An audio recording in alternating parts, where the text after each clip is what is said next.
ബഹുമാനപ്പെട്ട അങ്ങും ബഹുമാനപ്പെട്ട മുഖ്യമന്ത്രിയും ഇവിടെ രേഖപ്പെടുത്തിയ ഹൃദയവികാരത്തോട് മറ്റു അംഗങ്ങളോടൊപ്പം ഞാൻ പങ്കുചേരുകയാണ്. നമ്മുടെ ഈ സഭയുടെ നിത്യവസന്തമായിരുന്ന കാനത്തിൽ ജമീല തികച്ചും അപ്രതീക്ഷിതമായി അക്കാലത്താണ് നമ്മുടെ ഇവിടെ പറഞ്ഞത്. കോഴിക്കോട് പാർട്ടി ഓഫീസിൽ മൃതശരീരം ദർശിക്കാനും ആദരം അർപ്പിക്കാനും കഴിഞ്ഞപ്പോൾ കോഴിക്കോട് നഗരത്തിനും ഒഴുകിയെത്തിയ ജനക്കൂട്ടത്തെ നിയന്ത്രിക്കാൻ പോലീസിന് വളരെയേറെ പാടുപെടേണ്ടി. അപ്രതീക്ഷിതമായ ആ മരണത്തിൻ്റെ ആഘാതങ്ങളും പ്രത്യാഘാതങ്ങളും എത്രയായിരുന്നു ജനമനസ്സിൽ സൃഷ്ടിച്ച ഒരു മുഖവരിയൊന്നും അവർക്ക് ആവശ്യമില്ല, എല്ലാവർക്കും അറിയാം.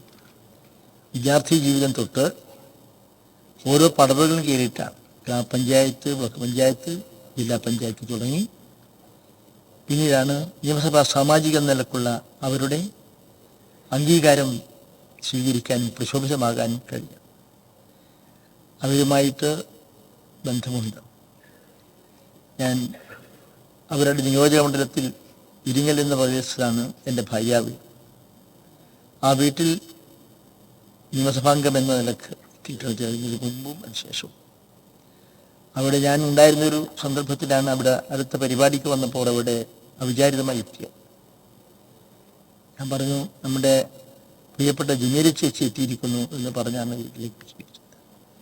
അതിനുശേഷം ഞാൻ അവസാന നിമിഷം വരെയും ജുനേരി ചേച്ചി എന്നെ വിളിക്കാറുണ്ട്. അത്രയേറെ ഹൃദയബന്ധം അവരുടെ ജീവിതത്തിൻ്റെ ഓരോ പദവിന്യാസങ്ങളുമായും രാഷ്ട്രീയമായും സാമൂഹ്യമായും ഉണ്ടാകാൻ സാധിച്ചു എന്നതുകൊണ്ട് അവർ ഒരു സാമാജിക എന്ന മാത്രമല്ല മാനുഷികമായ ഭാവങ്ങളുടെയും സൗഹൃദത്തിൻ്റെയും മതസൗഹാർദ്ദത്തിൻ്റെയും ഒക്കെ തന്നെ പ്രതീകമായി ജ്വലിച്ചു എന്ന ഒരു വ്യക്തിയായിരുന്നു എന്നും ഒറ്റ വാക്കിൽ പറയാൻ കഴിയും.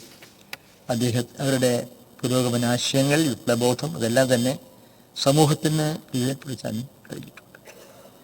ഇരിങ്ങലിലെ കുഞ്ഞാലിമരക്കാർ സ്മൃതിഭൂമിയിൽ വരുത്തേണ്ട മാറ്റങ്ങളെക്കുറിച്ചൊക്കെ അവർ ചർച്ച നടത്തിയത് ഞാൻ സന്ദർഭത്തിൽ ഓർമ്മിക്കുകയാണ്.